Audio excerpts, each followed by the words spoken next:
The British SAS thought they had seen every type of soldier, every type of training, and every type of hardship in the world, but nothing prepared them for what they witnessed in the humid, unpredictable, and unforgiving jungles of the Philippines. The story begins with a group of elite SAS operators arriving for a joint exercise. Confident, experienced, and known for their toughness. Many of them joked about how the Filipino soldiers would handle the same terrain they believed that they had mastered. The heat was intense, the air felt thick, and the jungle around them seemed alive with sounds they couldn't identify. The SAS soldiers tried to act unfazed, but the place already challenged them.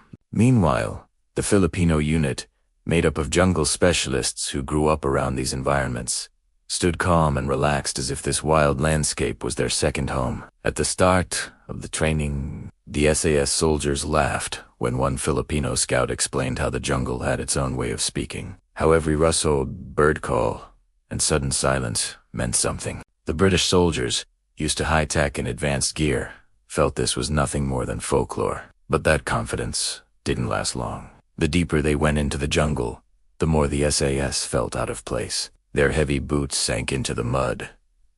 Their gear snagged on vines. Even seasoned operators began to feel the weight of the environment pressing on them. Meanwhile, the Filipinos moved with a smooth rhythm, almost gliding through narrow paths without making a sound, spotting danger before anyone else noticed it. It only took 15 minutes for the first shock to hit the SAS. A British soldier froze when he heard a sound behind him, unsure if it was an animal, an enemy, or something worse. Before he could react, a Filipino soldier gently tapped his shoulder and whispered a warning. The Filipino scout pointed to a set of almost invisible tracks on the ground, a sign of a large animal that had passed recently. The SAS were stunned. They had walked right through the danger without knowing it. That moment removed every bit of doubt. These Filipino jungle experts weren't ordinary soldiers. As the training continued, the challenges became even more intense.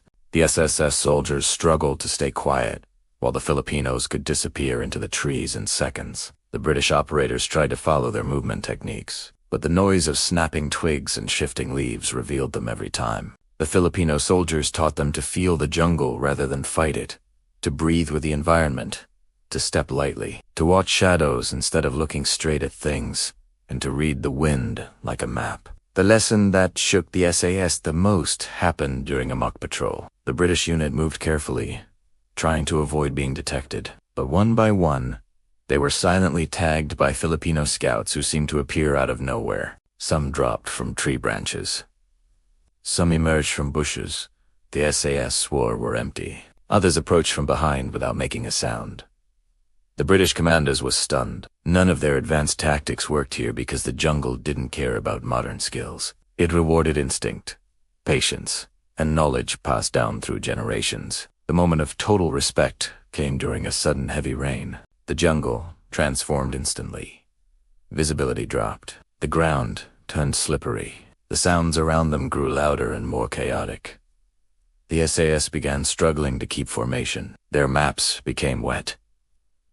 Their vision blurred. The Filipino soldiers, however, guided them with ease. They showed them how to make quick shelters, how to stay warm using leaves and natural material, and how to move even when the path seemed impossible. At one point, an SAS operator slipped on a muddy slope, but a Filipino soldier caught him before he fell into a dangerous ravine hidden by thick plants. That single rescue wiped every last trace of doubt from the SAS team. They no longer saw these Filipino soldiers as local partners.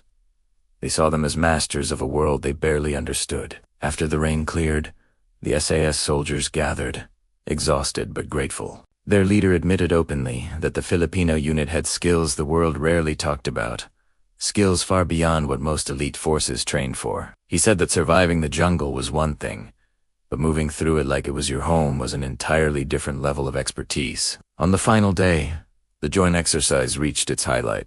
Both units had to make their way across the thickest part of the jungle, a place where visibility was near zero and the heat felt like a weight pressing on their backs. The SAS started strong, but it became clear once again that the environment belonged to the Filipinos. The Filipino team led the way, marking safe paths, spotting hidden dangers, finding food sources, and navigating without GPS or maps. What amazed the SAS most was how the Filipinos stayed calm and cheerful the entire time. They cracked jokes, shared small tips, and encouraged the SAS soldiers who were struggling. This wasn't just skill. It was a deep connection to the land. By the end of the training, the British SAS were different. They had come in confident, even a little dismissive, but they left humbled and full of respect. They couldn't believe they had once laughed at the Filipino jungle skills. They now understood something powerful: the jungle as a teacher, and the Filipino soldiers were its most faithful students. When the two groups finally shook hands, the SAS commander said something their soldiers never expected to hear. "You taught us more in 15 minutes than many of us learned in years."